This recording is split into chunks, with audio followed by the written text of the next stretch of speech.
The Nick Scott Effect. The Nick Scott Effect. Nick Scott. Available on Apple Podcasts, Spotify Podcasts, Google Play, SoundCloud, Stitcher, and DJNickScott.com.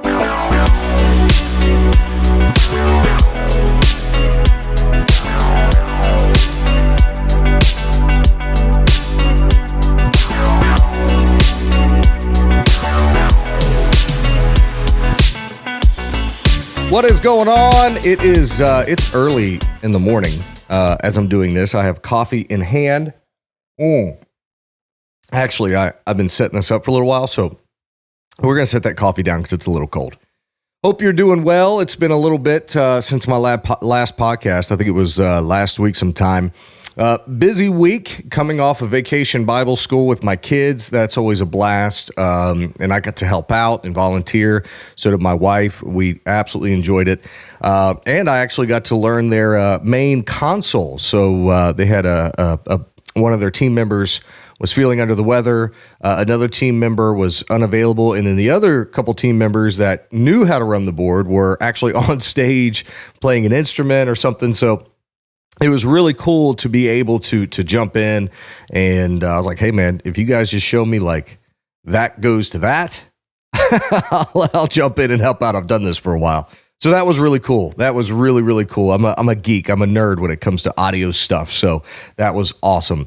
So I want to thank you for jumping on, and if you're watching on YouTube, hi, you can see me. I'm waving at you. This is the basement. I made my little workspace, my little studio in my basement, just to be out of my wife's hair. If we're being clear, she is the events coordinator of the household, so this was where it worked best for her. And also, this is where I do some voiceover for some clients and edit some mix shows and things like that. So it's cool to have my own little spot, even though I am in the basement. But it's fine. It's a nice basement. You know what I mean? I mean, look at the floor. It's concrete. If you are listening, hi, how are you? This is available on Spotify, Apple Podcasts, Google Play if you're an Android user, and we are still on Stitcher. So, and the listening numbers that I've got in the past couple episodes since I started this back up have been absolutely fantastic. So I want to thank you for either watching or listening. It really means a lot to me. So today's episode, I've had a lot of ideas in mind, like what I wanted to do. And I hate shaking this is ADD moment. I hate shaking I use my hands a lot. And when I do, I hit and shake my desk and it shakes the camera. So I'm sorry. I've got a ton of ideas for podcasts. I've actually got a few interviews lined up. I have some shows coming up the next week where I'm going to be interviewing some folks that I'll be sharing the shows with, or they're putting the shows on. So that's pretty cool. But then I also had a few, and I just kicked my chair, ideas for myself, just me talking to you. So if you're watching on YouTube, the interviews I have lined up, you'll actually see them here on the screen with me, where you see my hand right here. If you're listening to this, I apologize, but you're not getting the visual. But right here, my hand you will see the person I'm interviewing, so you'll be able to see both of us talking on here, which is pretty cool. But there are a few ideas that I had I think would be good episodes with just me talking to you, and I think today is one of those. And I'm not going to lie, the title of this podcast is definitely clickbait. I'll never step foot in a church again. It's clickbait, but it's true. It's very true. So I wanted to come on here and make this episode a little bit about my story in my entire life. I'll be 40 this year. So the last 40 years of my life and my experience with religion, my experience with Christianity, and what has led me to, this point in my life. And the reason the idea for this podcast came up is, in the last 3-4 months, my family and I started to attend church again.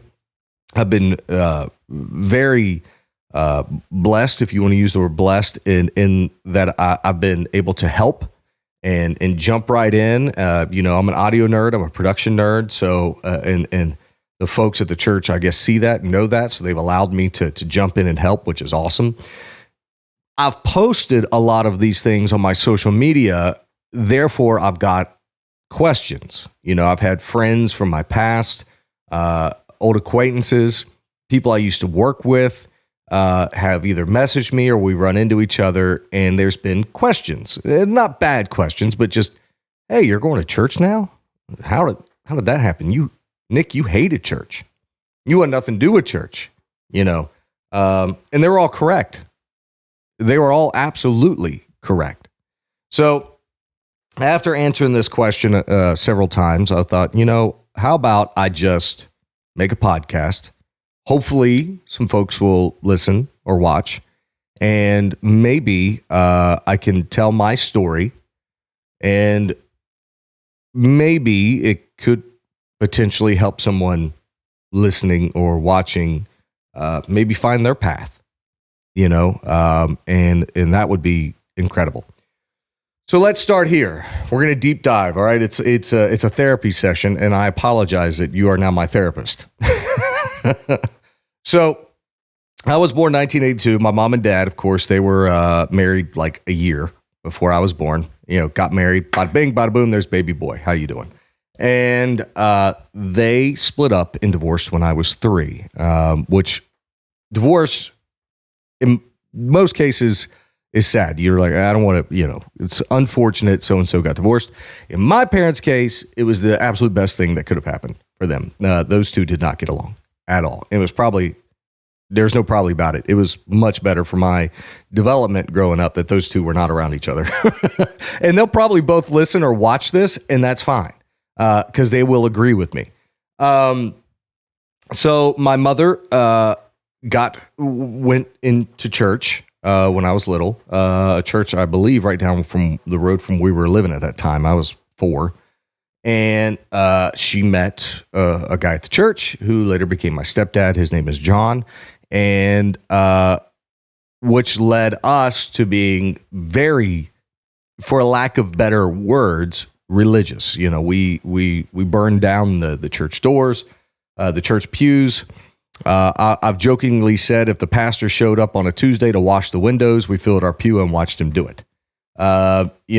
So as I got older, we switched churches. We ended up going to an inner city Cincinnati church.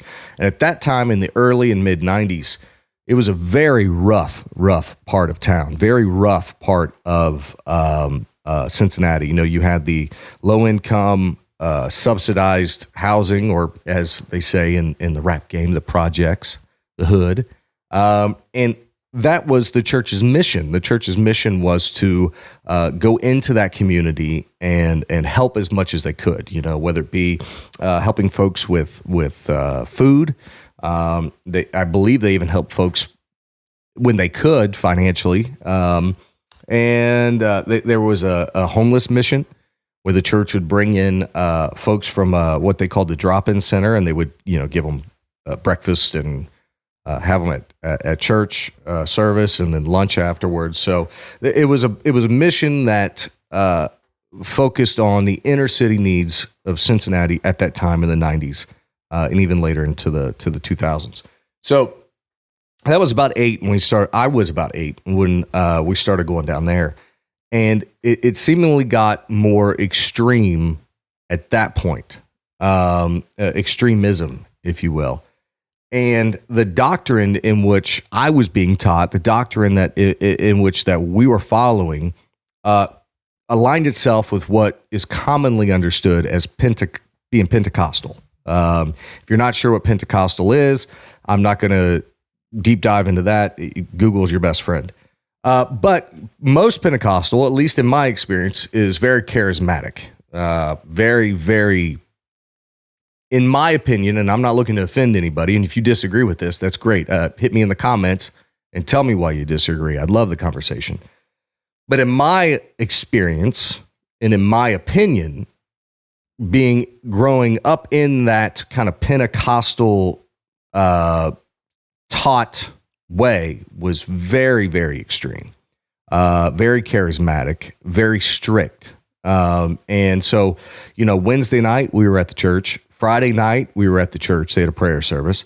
Saturday mornings, sometimes there for a while. When I was like in junior high, we were at the church because they had like a children's thing, and then they would go out and pass out tracts. If you don't know what tracts are, they're little Bible pamphlets that they would pass out to the community, or picking up food or things like that to help the community. Because again, that mission was to help those in need in the inner city. And then of course Sunday. And somehow by the time I was probably 7th, 8th grade, 9th grade, Sundays became like an Olympic triathlon for my family, because my dad, John, and my family, we would get there at like 7 o'clock in the morning, 7:30 in the morning. And mind you, we lived 30, 40 minutes away north. So we were leaving at like 6:30 in the morning to get down there. We were the first ones to unlock the church, unlock the doors, turn the heat on, turn the air on, turn the sound system on, turn the lights on, do all that. And then my dad would go and get in the church bus, and we would go pick people up. And Sunday school started at like 9:30, something like that. And then we'd get out of Sunday school, and then the worship service started at 11. That would go for a half hour, 35 minutes or more, 10 songs, it seemed like. And when I say worship service, it wasn't, what I feel like being in the entertainment world now, something that was, and I'm sorry if you hear that, I keep clicking my chair. It wasn't anything that I would, in my experience, consider something that was energetic or exciting. It was basically a piano and a drum set. And it was, your typical 90s hymns.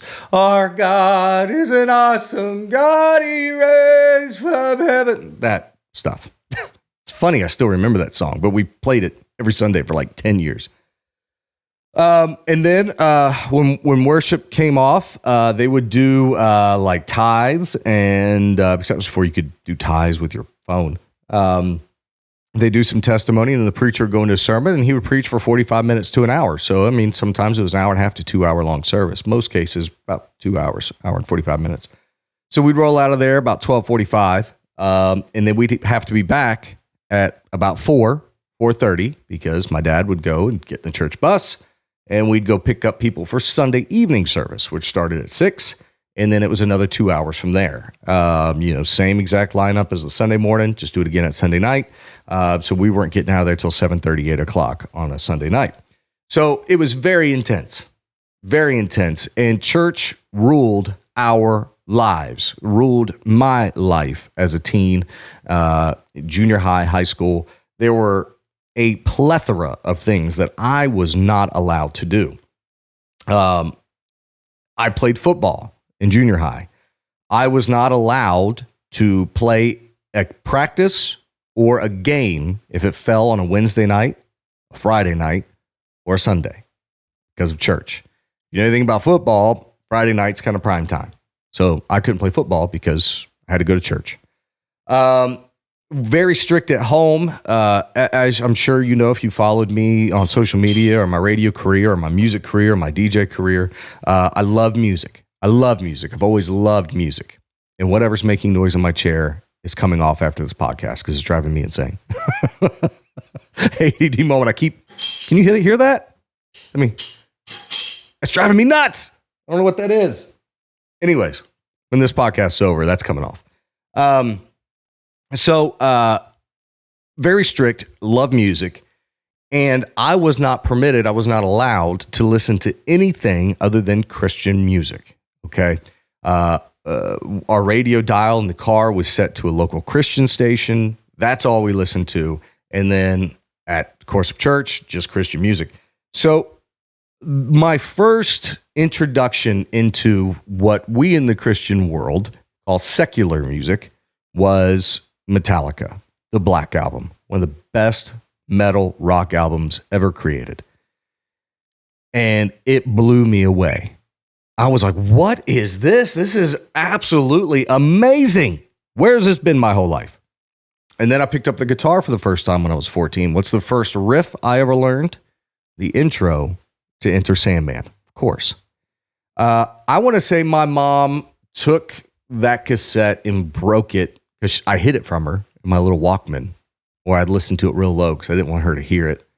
Tried to hide it, because I was just in love with that record. And what are you listening to? And take it out, and snap. And that probably happened 3-4 times. And of course, I was grounded, maybe got smacked around a little bit for it. But, was what it was. But that led into, as I got older as a teenager, more into music. Then I started finding, your Slipknot came out, Mudvayne, Godsmack, Creed. When I was in high school, I absolutely loved the band Creed. And don't laugh, because if you're my age and you graduated around 2000, 2001, there's a good chance you loved Creed too, because they were everywhere at that time. So very strict. We didn't have cable in our house after I was about 14, because they believed that the devil was in the TV, or it was a bad influence on us. So we had no cable TV. We had rabbit ears. We got like 2 channels. That was really sketchy. They didn't come in real clear. I had a high school sweetheart, had a girlfriend, and of course I wanted to do the things that high school kids do, and don't know, I'm not meaning that in a suggestive way. Dances, homecomings, proms, movies, that stuff. And although I was able to, but it came with a lot of rules and restrictions. Now, as a parent now, I get it and I understand, but they were very extreme. Like Friday night, you had to be home by 8:00. As a high school kid, being home by 8:00. I mean, shoot, the movies start at 7:30, right? Things like that. So I tell you this story to say, church in my childhood and upbringing ruled everything. It ruled every decision. It ruled how I was parented as a child. It ruled what I was allowed to do or not to do in terms of my development as a preteen or as a teen, what I was exposed to. And like most kids in that situation, which, by the way, my dad later became a pastor, so technically I'm a PK, a pastor's kid. If you know anything about PKs, we are the worst. We are the most rebellious. And that's exactly what happened. I rebelled hard. I went into my senior year of high school at the age of 18. I turned 18 on August 3rd, and my senior year of high school started like August 29th, so I was 18, and I moved out. And I spent my entire senior year of high school living on my own with a friend of mine. And the main reason that I moved out at 18 years old in high school was church, was the strict church. Now, you might say, Nick, all kids have rules. All kids have, their parents set the guidelines and the rules and regulations that they have to live by. I do for my kids, and I get it. What led the resentment and the rebelliousness in my childhood when it came to church was I constantly felt like I was being beaten to death with the Word of God. I was being absolutely beaten to death with the Bible, especially as I became a teen and a young adult and 16, 17 years old. Every day, I won't say every day, maybe every other day, 2-3 times a week. We'll be fair, 2-3 times a week. It was, you're going to hell. You're going to hell in a handbasket. You're listening to Metallica, you're going to hell. You want to dress like your friends in high school. You want to wear the same kind of in-style clothes. At that time, it was your Abercrombies, your American Eagles, things of that nature. You want to dress like that, you're going to hell. You'd rather play football than go to church on a Wednesday night, you're going to hell. As a teenage kid, I started to hormones, sexual urges. Did I snag a Playboy here or there? You bet your darn tookus I did. My mom found a couple of those. You're going to hell. So my self-confidence was destroyed. My self-image, is that the word I'm looking for? How I saw myself, how I felt myself to be was destroyed. Zero self-confidence.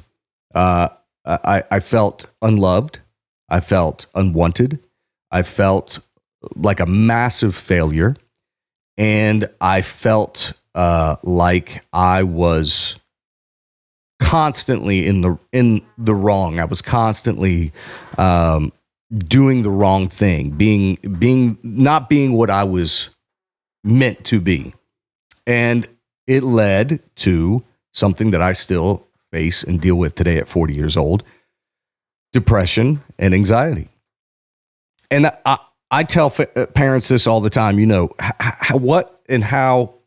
what you're saying to your kids and how you're teaching your kids as they hit preteen, 12, 13, 14 years old, especially in their teenage years, you are setting a course for their lifetime. And it would be very easy for you to instill some doubt, some self confidence issues to your kids, and that's going to stick with them for the rest of their lives. And I'm an example of that, So 18, resentful, beat up by church, told I'm going to hell in handbasket day in, day out. I move out. And at that point, I didn't talk to my mother or my family for like 2 years outside of like Christmas and maybe Mother's Day. I didn't want nothing to do with them. I didn't want to talk to them. I definitely did not want to go to church. And when I moved out when I was 18 years old, let me preface this statement with this. When I was about 16, was I 16? Maybe 15. I contemplated and almost carried out suicide. I was so depressed, so miserable. I was sitting in my bedroom, had a pair of scissors in my hand, and I was going to cut my wrists. Had the full intention of doing it. That's not, I'm not telling you this story for dramatic effect. I didn't want to go to church another day. I did not want to be in a church another day. And the only way I could see out of that situation in that scenario from being in a church again was to cut my wrists and kill myself. And that is a fact. So, my stepdad, John, actually walked in on me. Oh, you're going to kill yourself? Here, let me smack you around a little bit. That was fun. But anyways, and I might add, because he might see this, John and I, he's one of my best friends in the world. And he raised me like his son. He's my dad. He's like my dad. It's all Gucci. So I'm not, I don't want to put him in a bad light. You know what I mean? Or say that I'm talking bad about him, because that's not at all my intention. And then about a year later, I actually started counting. Where I was going with this is I actually started counting down the Sundays that I had left until I could turn 18 and move out. I actually pulled open a calendar that I had in my school notebook that had, the calendar and the weeks for, that school year and the next school year. And I counted every Wednesday and every Sunday. And I had a countdown of every church service that I had to attend until I can move out when I was 18. That's how resentful, excuse me, my allergies are killing me. That's how resentful, bitter, and overall just done with church and religion that I was.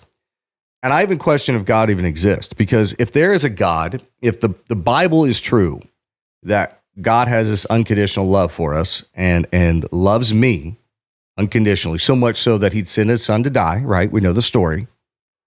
Why would he allow me to be beaten physically and mentally with the word of God in the Bible and this strict doctrine of Pentecostal, and to the point where I'm suffering from depression, where I'm suffering from anxiety, to the point where I just want to die, literally die, so I can escape.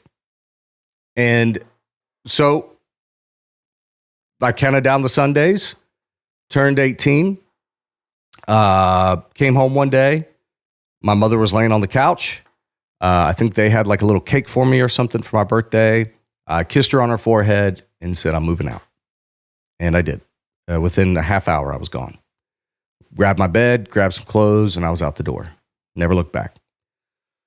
And for the first time in my life that night, I felt free.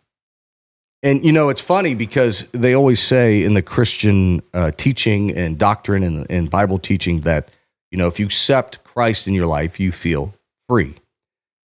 When I was 14, I did accept Christ in my life. I was saved at the age of 14. I remember it vividly, like yesterday. And I was on fire, If you're familiar with the church, you've heard that term, on fire for the Lord. I was that.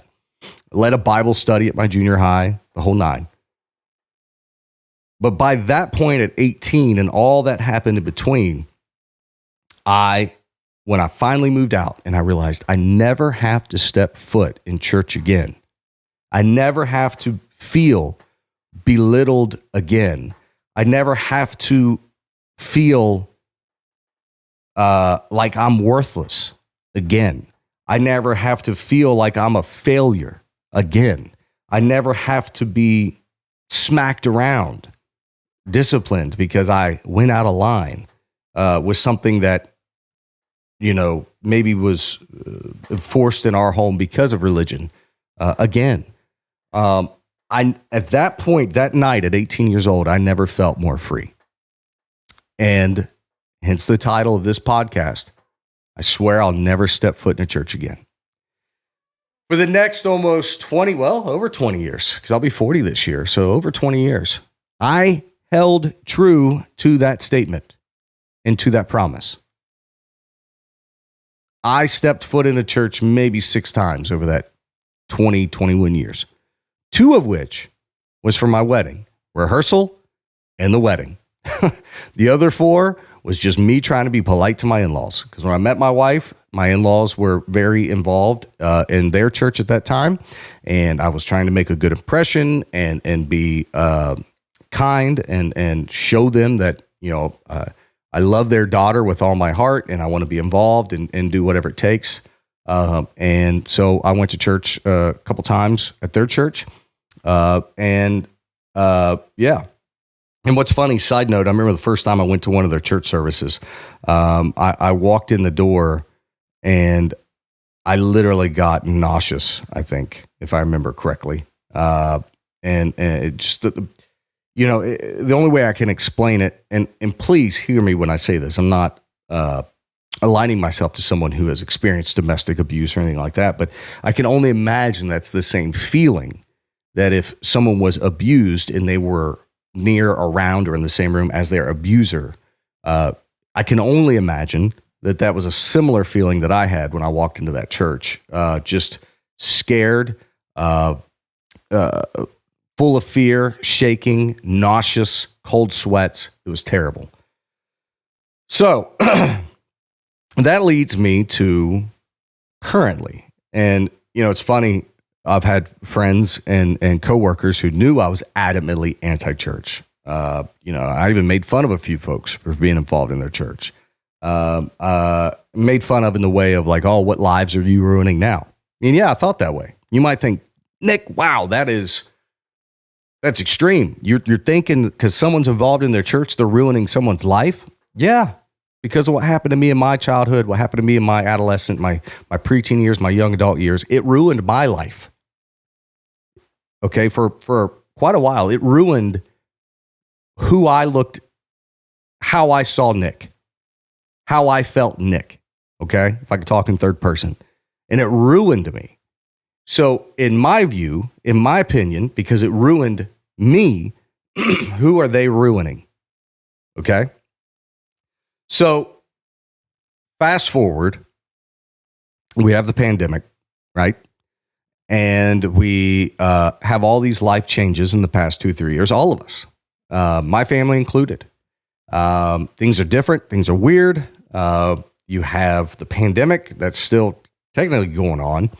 You have the economy, which is in a free fall. You have gas prices, food prices, everything else skyrocketing.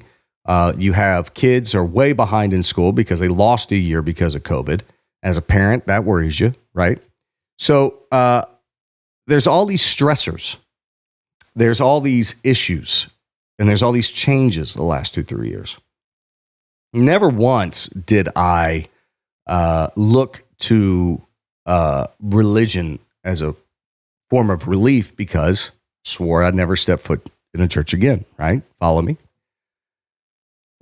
So in 2018, my mother and I stopped talking. And I have since tried to reach out to her, but she's made it very clear she doesn't want to talk to me, and that's fine. I've accepted that. But my mother is a ordained minister. Okay. Every aspect of her life that she has done has been with Jesus or her faith, supposedly at the steering wheel. Well, in 2018, I'm not going to go into details or really, show the skeletons in the closet of my family, but we'll say that I caught her in a lie, a very big lie, a lie that was going to, I felt, extort money from me. That led to a very nasty fight, which she involved other family members of mine, not good members of society, people who harassed me. I fought with them.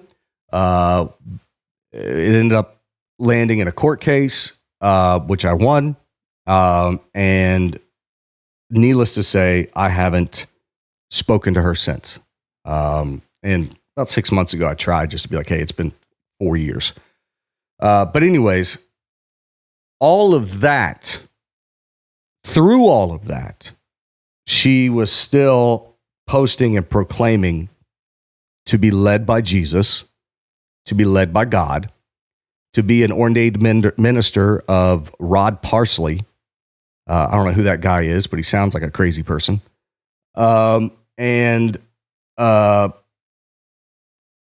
So she's walking through this situation, and she's saying the things that she's saying about me, her son. She's allowing family members to do and say the things to me that they were doing, her son, all while praising God, burning down the church every week. Her profile say ordained minister of Rod Parsley, and all these things. I tell you this not to throw flame on her or make this more dramatic, but that only fueled my fire for my, if you want to call it, hatred of church and religion. Because how can anyone who is a parent, first and foremost, but also someone who is out there publicly proclaiming to be a preacher or a minister, right there for the whole world to see and promoting that they're a minister, do say and act to their own blood, their own child, and allow others to do, act, and say to their own blood, their own child. She was doing while saying, Jesus is running my life, and I'm a pastor, I'm a minister, and I'm an ordained minister. So that only drove that separation, drove that wedge for me. Okay, does that make sense? That's why I tell you this story. It's personal. It's very, very, very, I'm opening the door a little bit, and I'm only doing it to really pound home the point that I swore I would never step foot in a church again. Because it's all of these things that led up to this. So my dad, John, my stepdad, because of the situation that happened with me and the deterioration of their relationship, he had to step down from his role as a pastor, had to step down from his role as a leader, had to step down from his role as a staff member on church, and him and my mother went their separate ways. They actually divorced. He's still very faith-based individual, very religious, but he had to step back from that because that's his belief biblically, and I support that entirely. But that is one more, and I tell you this, that is one more piece of the puzzle to my resentment, to my hatred of not wanting anything to do with the church. None whatsoever. Okay? So let's recap to where we are right now, briefly.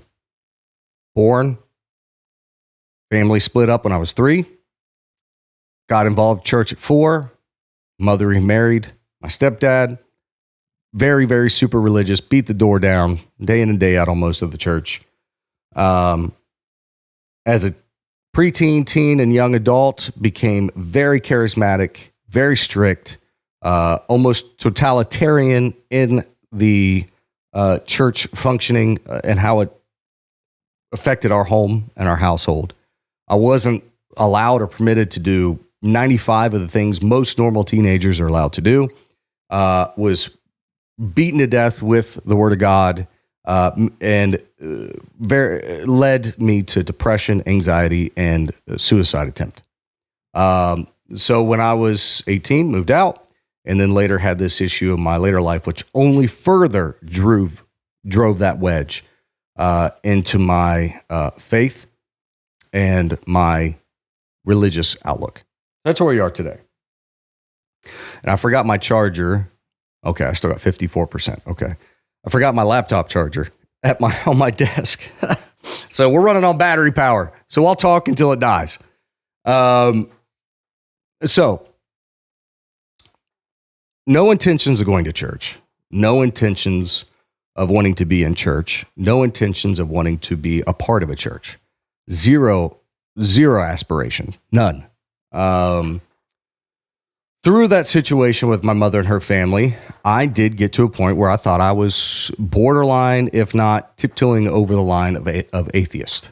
Because my mind kept going back to, okay, I've been taught of this God. I've been taught of this Jesus.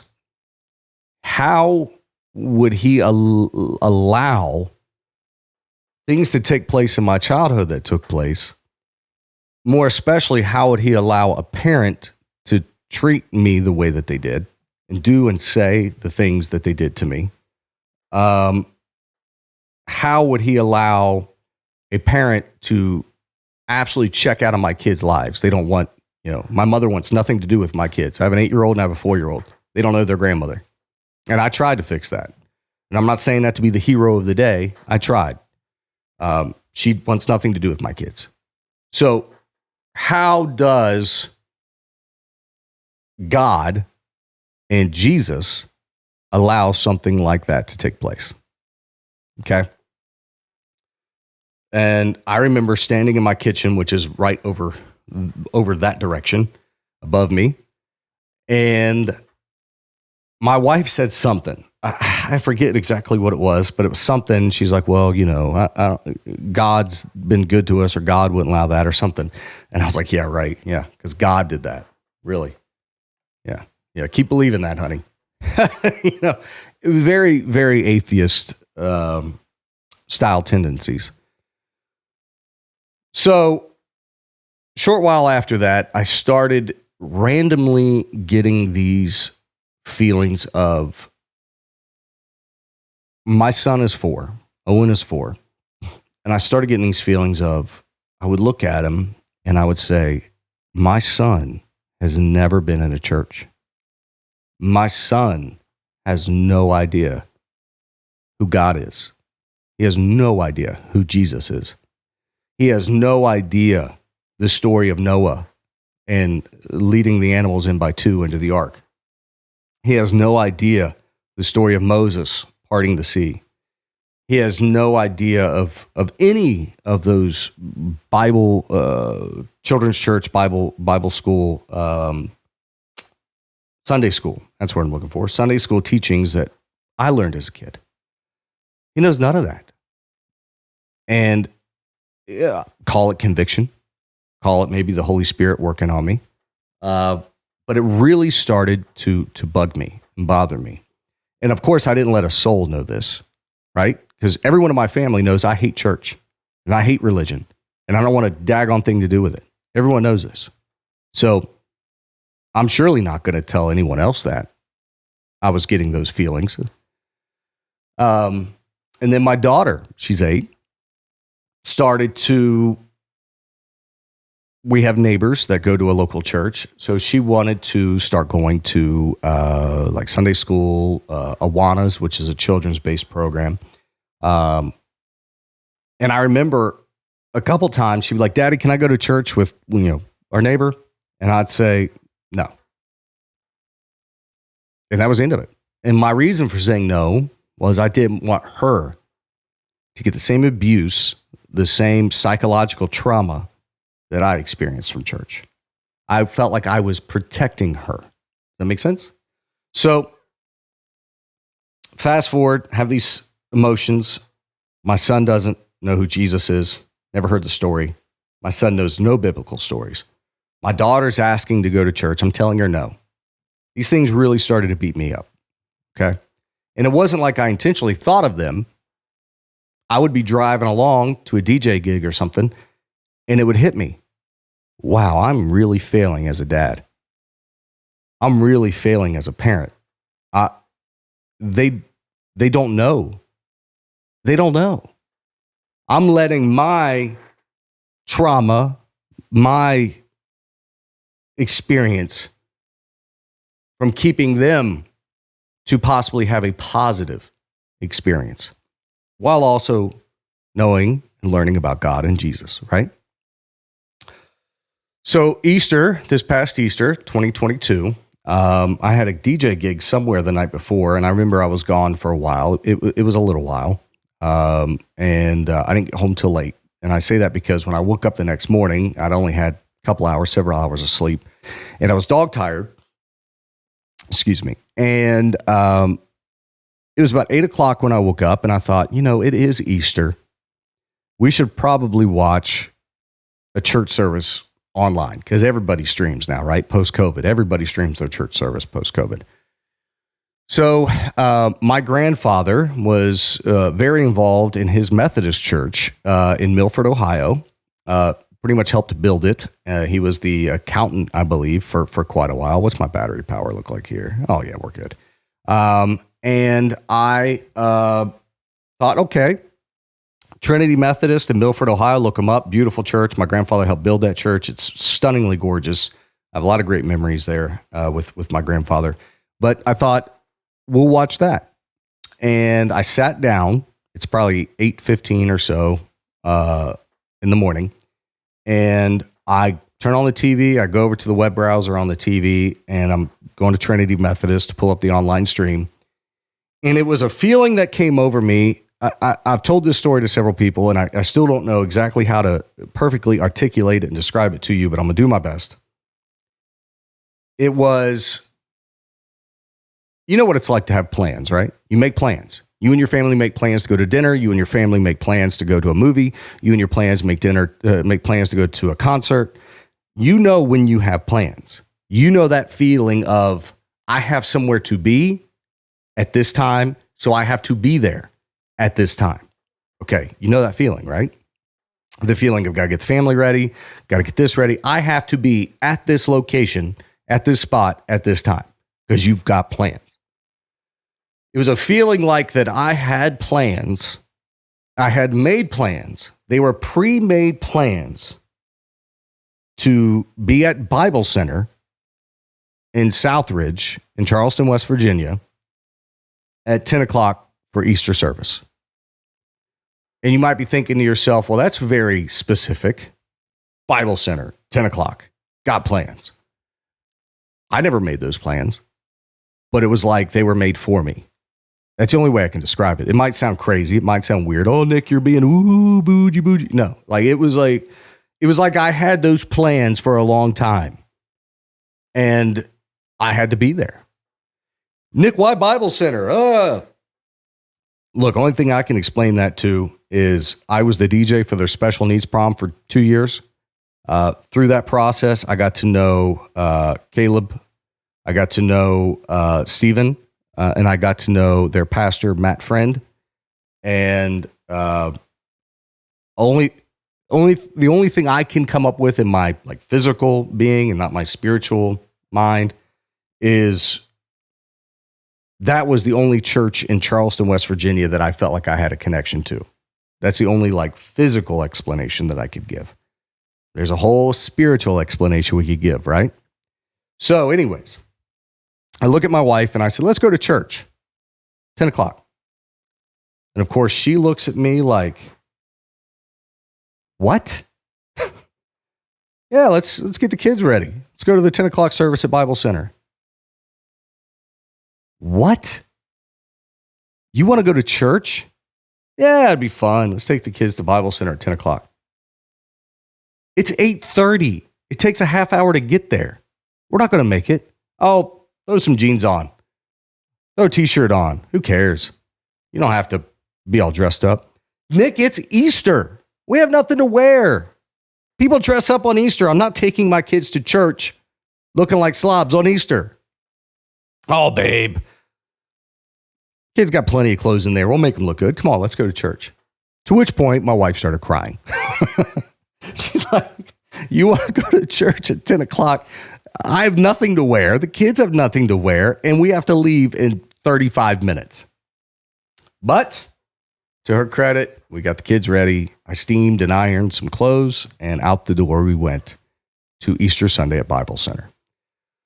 We walked in, took the kids to children's, their children's sections, base camp for Addison and the kids section for Owen. Was warmly greeted by so many people. I was approached by a lot of people that remembered me from helping with the special needs prom.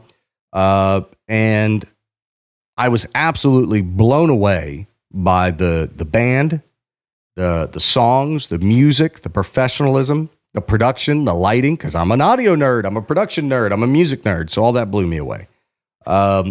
And then John King delivered the service that day, the sermon, and it was something like I had never experienced in a church before. See, I'm used to Pentecostal preachers.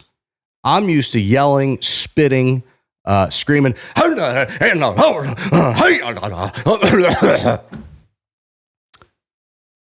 That's a pretty close impression, by the way. But that's what I was used to. And this guy got up, John King, and he just talked like I'm talking to you. And he laid out a message. He made points. He had illustration for the points. And then they closed. And I was engaged from start to finish. When I was 17, 18, there was no engagement for me in church. I mean, time I got there, I was counting down to when I left, and my mind was way over here, okay? But I was engaged the entire time, and that was astonishing to me. That was absolutely incredible to me that I was actually, with my attention deficit disorder, I was actually paying attention, and I was getting something from it. You know what I mean? So we leave, and all that next week, I mean, almost every single day, Monday through Friday, Daddy, can we go back? Daddy, I loved it. I loved base camp. I loved children's church. I love Mr. Steve, Pastor Steve Neal is the children's ministry pastor. This guy Steve is incredible, and it was awesome, and blah, blah, I want to go back. And I'm sitting there thinking to myself, no, babe, Daddy doesn't want to get involved with the church. It's better off that we don't, you know. I didn't want to tell an 8-year-old why, right? But no. Okay. The next weekend, the next Sunday, we didn't go because A, I had a DJ gig in the southern part of West Virginia, and B, I just didn't want to open that door. Okay. Come home from the gig like Monday, and right there's my daughter again. Daddy, can we please go? Daddy, can we please go? So by Wednesday of that week, my daughter has probably asked me 40 times to go to church. So those feelings of feeling like a terrible dad, my son not knowing who Jesus is and all this started to come back. And I was like, all right, I got to make a decision for my kids. I got to make a decision for my family. Reached out to Matt Friend. And I said, hey, man, we came on Easter. We loved it. We enjoyed it. And my daughter will not stop pestering me. She wants to come back. She wants to be there. And before I am comfortable in bringing my kids to church and getting involved in a church and having them want to be in a church and having them around a church and having them want to participate in church activities, I have questions. Matter of fact, I have all of the questions. Now, at that time, Matt was out of town, but he put me in touch with John King. We scheduled a lunch, and we were only supposed to meet for about 45 minutes. I just basically wanted to ask, like, okay, are your children's teachers and ministers, are they like background checked? Do they have certifications? What kind of like security measures you have down there? No one can just come grab my kid. Things like that. Like it was more protective stuff, right? But also there were some theology questions in there. And what was supposed to be about a 45-minute long conversation turned to almost 3 hours. So much so that I took the rest of the day off from work because I lost track of time and put some leave on and enjoyed that conversation with John. When I left that meeting with John, I felt completely content and completely okay with my daughter and my son attending. So we started back regularly. And the only way I can describe what happened next was God himself, because my heart was as hard as this floor behind me. If you're watching, if you're listening, it was hard as concrete, because that's concrete behind me. And, there was a wall, a very fortified wall up. And I had made the decision going into that I'll play the church games, but you're not getting in here. You're not getting in my heart. I'm not putting my guard down. I know how church people are, and I'll let my kids participate and be involved, but that's it. That's as far as it goes, and it's not going any farther. I remember that first or second service sitting there, watching the worship team, listening to the song, standing there. I forget the exact lyrics of the song, but I remember starting to cry. I don't cry. I couldn't control that emotion. Okay? I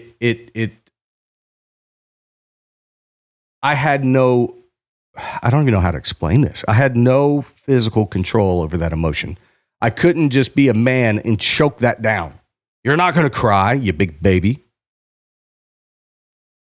It was a wave that came over me. And it was a wave of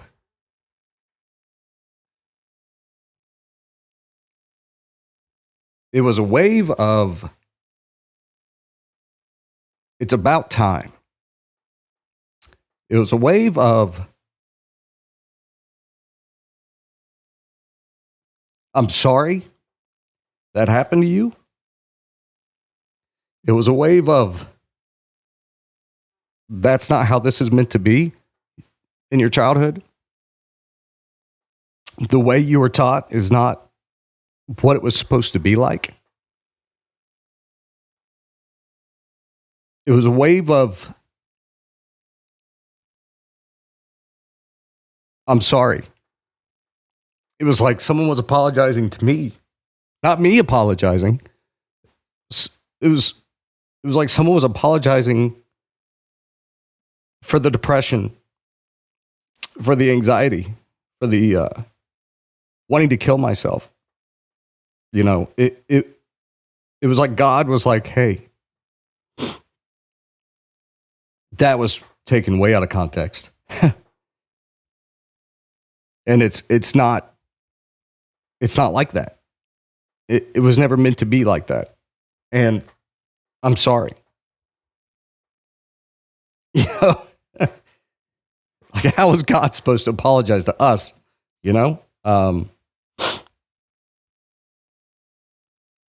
But when you deal with that your whole life, and it affects your jobs, it affects how you work with people, it affects relationships, it affects a relationship with a parent, it affects your friends, it affects your high school life, it affects it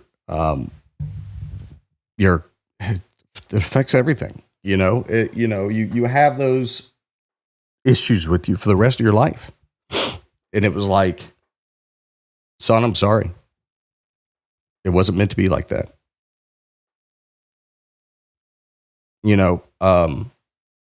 As you can tell, I still get emotional when I think about that, because, I didn't think that for myself. I didn't do that as some kind of self-coping mechanism. I didn't just think that out of thin air for me. I had no intention. Why would I make up God apologizing to me in my own head? but it was like a this is what I want you to learn. This is what I want you to know. This is how I want you to teach your children. This is how I want you to understand what happened 2,000 years ago and how it applies to your life today. And it's about time you're here. Let's get started. And I fought that off at first. I just didn't. I questioned it. I second guessed it. I thought to myself, that ain't real. I'm these are self-made thoughts. These are, I'm hallucinating, whatever. But it never left me. And I found myself wanting to find out more, wanting to dig deeper. I found myself wanting to befriend and get to know these members of this church. I found myself wanting their phone numbers, wanting to text them, wanting to call them. I found myself wanting to ask more questions. I found myself, normally when I cut my grass, it takes me about 2 hours to cut my yard. And I put earbuds in and I turn music on. And usually I listen to the most savage death metal you can imagine. When I cut the grass, it's like I'm going to war with the lawn. And I need some Slayer to get me through it. But I found myself searching podcasts that were faith-based. I found myself listening to Christian podcasts. And I found myself praying, which I hadn't done in 21, 22 years. And not like forcing myself to pray. I found myself going, okay, Lord, what am I supposed to be doing, saying? Where am I supposed to be? And that was all very natural feeling to me. It wasn't like I was obligated. So, we kept attending Bible Center. And of course, those relationships started to grow as they continually are. I got to know the staff better. I got to know the production crew better, the worship team better. Got to know the pastors better, which led to amazing opportunities. They've asked me to DJ a few events. Their Emerge Camp, the Vacation Bible School, which ended yesterday. It's led me to helping run an audio console for their music, which was really cool. It's led to my wife helping out with children and early childhood. One Sunday a month, she said she's going to go down and help watch kids, which my wife is amazing at that.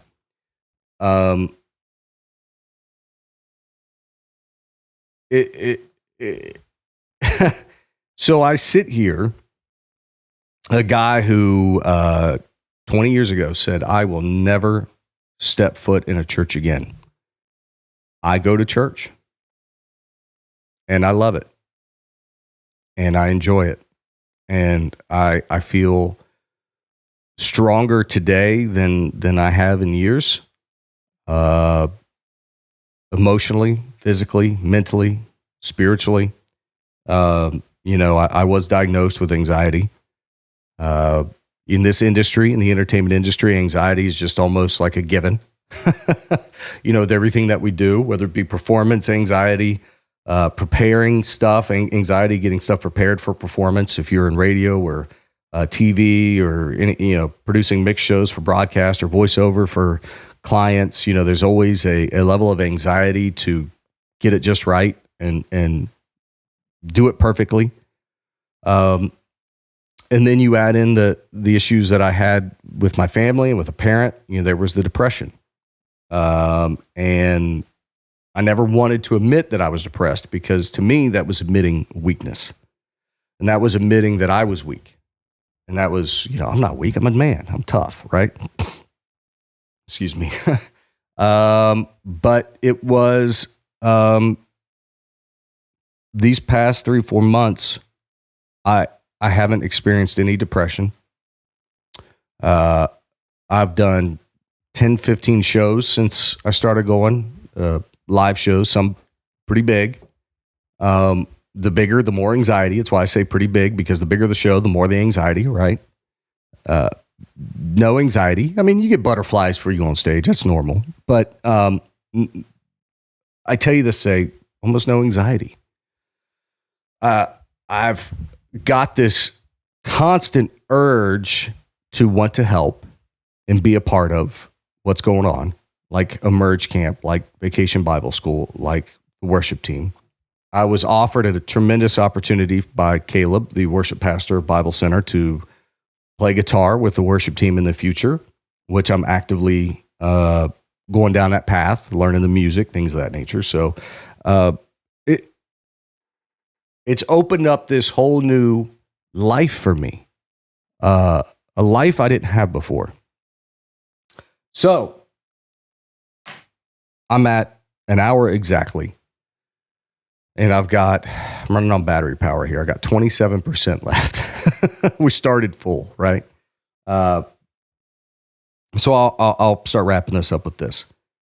I want this story, if you've listened intently for this last hour, here's what I want the takeaway to be. First and foremost, anyone that I mentioned in my family and what took place, if they should see or hear any of this, which I'm sure they will, it was not said or done in any way malicious or trying to be hateful or hurtful. Just telling the story of my life through my eyes. And parents, if you are a parent of a young kid or an adolescent, teenager, young adult, and you are heavily involved in your church, you feel yourself to be extremely religious. You find yourself being extremely strict with your kids due to faith-based reasons. Please hear my story. Please, I beg you to listen to a 39-year-old tell you what it was like when I was 12, 14, 16, and the impacts that it gave me throughout the rest of my life into adulthood, into my professional years, into the workforce, into relationships, whether it be with a girlfriend, if you have a daughter, maybe boyfriend, what have you, into how your social interactions with other people, because how you parent and the things that you say to your children will impact them for the rest of their lives. And if you're doing it and beating them with religion while doing it, in 10, 15 years, you're going to be looking at your child and it's going to look like this. Okay? And if you're listening to this, I'm pointing at myself. And the only thing you can do at that point, if and when that happens, and you're constantly beating them up with religion, making them feel guilty, making them feel terrible about themselves because a scripture says this, that, or the other thing, and they're only 13 years old, and you're just chastising them. Only thing you can hope for when they become an adult and they're resentful and they've got a bag of issues with anxiety and depression and social interaction issues and things of that nature. Only thing you can hope and pray and wish for is they have an experience, I would say, is relatable to mine, which is 100% an intervention by God himself. That's the only thing you can hope for. And I tell you this to maybe say to you, if you want to raise and teach your kids with a Christian or faith-based ideology, upbringing, household, you need to put more love in there than religion. Religion's fine. Religion can give kids a path and give them a better chance at life. Hopefully they don't get mixed up in bad things, drugs, alcohol, what have you. But if you're giving them this much religion, you need to give them that much love. If you're giving them this much, if you're saying, son, you're listening to Hatebreed and Slayer, and I don't think you need to be listening to that. But you know what? I love you. And if you love music, why don't we go get you a guitar? Why don't we go get you some guitar lessons? How about you and I learn together? Want to learn some songs together? Love them. And I think you'll have a better chance as a parent to produce a well-rounded, well-minded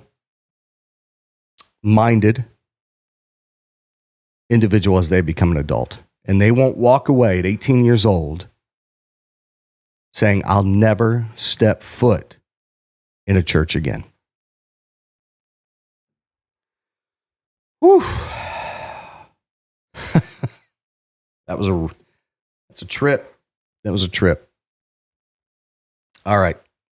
I appreciate you watching. I appreciate you listening. I hope this maybe touch someone, help someone. I'd love to hear your feedback. I'd love to hear your thoughts, your opinions.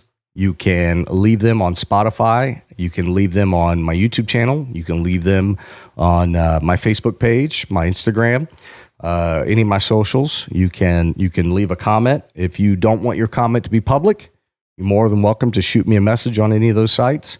If you want to message me directly, you can go to djnickscott.com. You could click on the contact tab. My website and everything's there.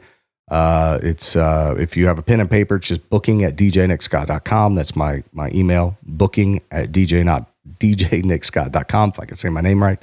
I'd love to hear from you. And I really and truly mean that. If you're sitting there listening to this and you're like, Nick, you're wrong, and here's why you're wrong, I'd like to know why.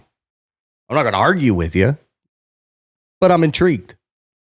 If you want to say, Nick, I had the same path as you as a kid, and here's how I made it through, or here's where I'm at in my life, or this helped me, or how did you do this, or whatever, send it to me. Don't be shy. Don't be bashful. If you feel that there's someone in your life, in your church life, if you're family or friend who has struggled, anxiety, depression, things of that nature, share this with them. My goal with this is to help. And I mean that. My goal is to help. And if this can help, then anyone, one person, it's a win. So I thank you for listening. Thank you for checking it out. Sorry, it got a little emotional there for a second, but I appreciate it. And we have some shows coming up, and we're going to have more people on here. Well, you'll see right here. If you're watching on YouTube, you'll see them right here. And pretty cool stuff. And I'll make some announcements on social media who that is. Have a great day. Thanks for checking it out. And I will see and or talk to you very soon.